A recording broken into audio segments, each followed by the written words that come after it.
Welcome back to my channel Mou vlogs. তোমরা কেমন আছো সবাই? আশা করি ভালো আছো, আমিও ভালো আছি। তো সকালবেলা দেখো কাজটা কর্ম শুরু করে ফেলেছি, আর এইখানে হাঁড়িতে কটা ভাত ছিল, সেই ভাতগুলো আমি বেড়ে ফেলছি, কারণ এখন করব হচ্ছে ভাত।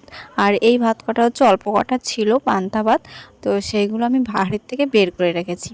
আর এখন ভাত বসাবো কেন, এখন ছেলে যাবে টিউশনিতে। তো ওর হচ্ছে 8টার সময় পড়া, আর ওর তার জন্য ওর ভাত বসাতে হচ্ছে, যেহেতু ও সকালবেলা টিউশনিতে গিয়ে একবারে স্কুল করে তারপরে আসবে বাড়িতে। আস্তে আস্তে সেই 4টে বেজে যাবে। তার জন্য একটু গরম ভাত করে দেবো, পান্তা ভাত আর দেবো না আজকে। আর ও পান্তা ভাত প্রচণ্ড পরিমাণে ভালোবাসে, এত ভালোবাসে তার জন্য আমার পান্তা ভাত লুকিয়ে রাখতে হয়, এত ভালোবাসে। কিন্তু সকালবেলা তো ওকে পান্তা ভাত দিলে ওর থাকবে না পেটে, তাই ভাবলাম একটু গরম ভাত করে দিই, গরম ভাত খেয়ে গেলে তাও একটু অনেক সময় থাকতে পারবে। আর স্কুলে খেতে দেয়, কিন্তু ওর একদিন খায় একদিন খায় না, ওর ঠিক নেই। তার জন্য গরম গরম ভাত বসিয়ে দেবো এখন, আর সেটাকে খাইয়েই ওকে আবার পাঠাবো স্কুলে, এই টিউশানিতে। তারপরে টিউশন থেকে ওইখানে সোজা স্কুলে চলে যাবে। সে আসবে আর বিকেল 4:30টার সময়। গরম পড়েছে আমার, ওকে স্কুলে টিউশনিতে পাঠাতে আমার খুব খারাপ লাগে। কিন্তু কি বলতো, স্কুল এত কামাই দিলে তো হবে না। এই পরীক্ষার সময় তাহলে পরীক্ষায় ঠিক মতন বসতেও দেবে না, তার জন্য ওকে ডেলি স্কুলে পাঠানো। তো ভাবছি যে 2-1 দিন স্কুলে ওকে পাঠাবো না, ভীষণ গরম পড়েছে, ওরও ভীষণ কষ্ট হয়ে যায় স্কুল থেকে বাড়ি আসতে। আর এইখানে দেখো ও বই গোছাচ্ছে, যে স্কুলের বই কটা আর হচ্ছে টিউশনের বই কটা। তো ও রুটিন দেখে দেখে বইগুলো নিয়ে যাচ্ছে, স্কুলের বই আর হচ্ছে টিউশনের বই। তো এইখানে ও বই গোছাচ্ছে। আর দেখো আমার ছেলে দিন দিন ভীষণ রোগা হয়ে যাচ্ছে, গরমে কিছুই খেতে চাচ্ছে না, এত বাজে অবস্থা। আর এখানে বইগুলো বিছিয়ে রেখেছে, সেই বইগুলো আমি এখন গুছিয়ে নেব। বলছে, মা আমি এখানে বিছিয়ে রেখে গেলাম, তুমি গুছিয়ে দাও। তো এটা হচ্ছে আমার ডেলি রুটিন, ও বিছিয়ে রেখে যায় আর সেইগুলোকে আমাকে গোছাতে হয় বসে বসে। তো এই জিনিসগুলো সব বাচ্চারাই করে, অত গোছানো ওরা এখনও বোঝে না। তো ওদের উপর রাগ করলেও চলবে না, ওদের উপর ভালোভাবেই থাকতে হবে। আর কোনো সময় মেজাজ দিলেও চলবে না, কারণ ওরা ওদের রাগিয়ে দিলে ওরা বেশি আরও রাগ করবে, বোঝে না তো। আর এইখানে জল দিয়ে দিচ্ছি গাছে, তো গাছে না কদিন ধরে মাই জল দিচ্ছিল। তো ভাবলাম যে আজকে আমি একটু জল দিয়ে দিই, তার জন্য আমি আজকে জল দিতে এসেছি গাছে।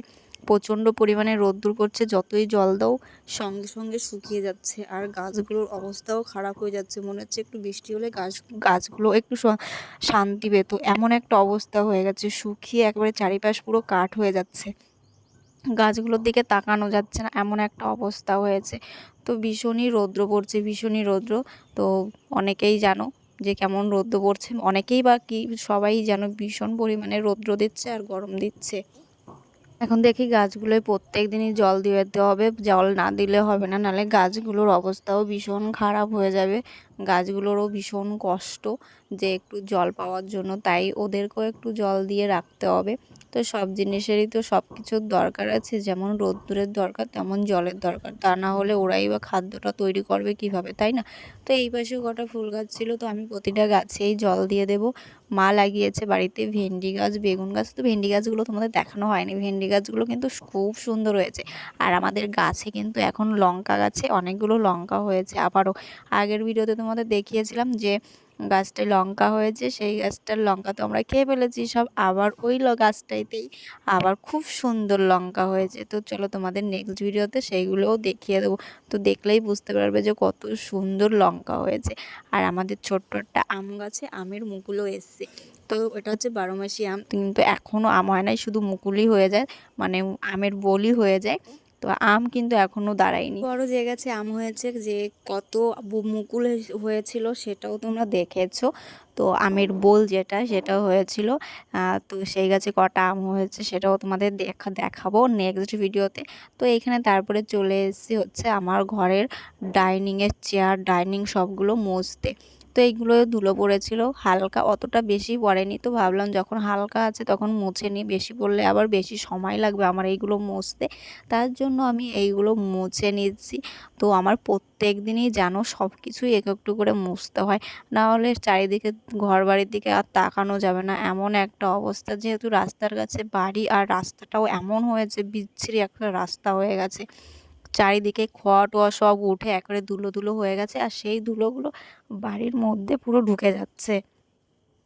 আর আমারও তাই এত কষ্ট করে সব কিছু মোছামুছি করে রাখতে হয়, তবুও ভাই মুছে মুছেও পারছি না।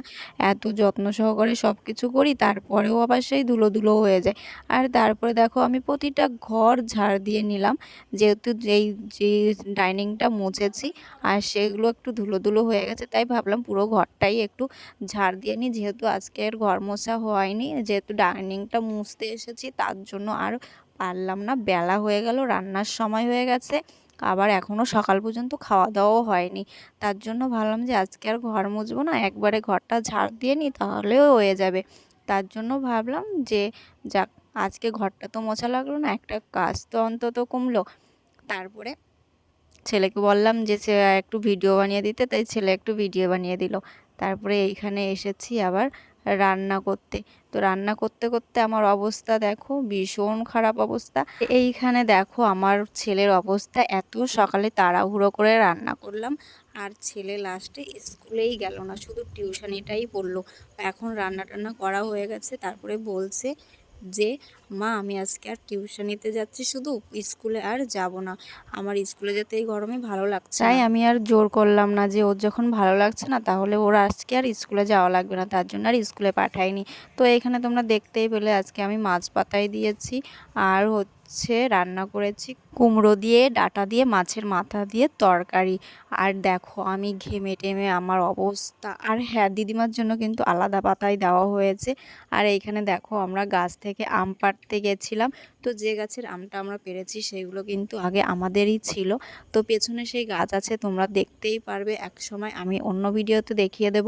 তো সেই গাছগুলো না আগে আমাদের ছিল, কিন্তু এখন ভাগ্যটা এমনই খারাপ যে আম গাছগুলো এখন আমাদের আর নেই, কারণ বাবা ওইগুলো সব বিক্রি করে দিয়েছে। তো তারপরে দেখো সেই আমগুলো আমরা এখানে মাখিয়ে খাচ্ছি। আর এই গরমে কিন্তু বেশ ভালোই লাগে খেতে। তো তার জন্য এখানে এই আমগুলো দিদিমা কেটেছে, আর কাটার পরে সেগুলোকে আমরা মেখেছি, মেখে সেগুলো খাচ্ছি। তো ভীষণই টক ছিল আমগুলো, ভীষণই টক, তোমরা ধারণা করতে পারবে না যে এত টক ছিল। তো চলো ভিডিওটা আর বড় করছি না, ভিডিওটা যদি ভালো লাগে like comment share and subscribe করে দিও। যারা ফেসবুক থেকে দেখছো তারা ফলো করে নিও।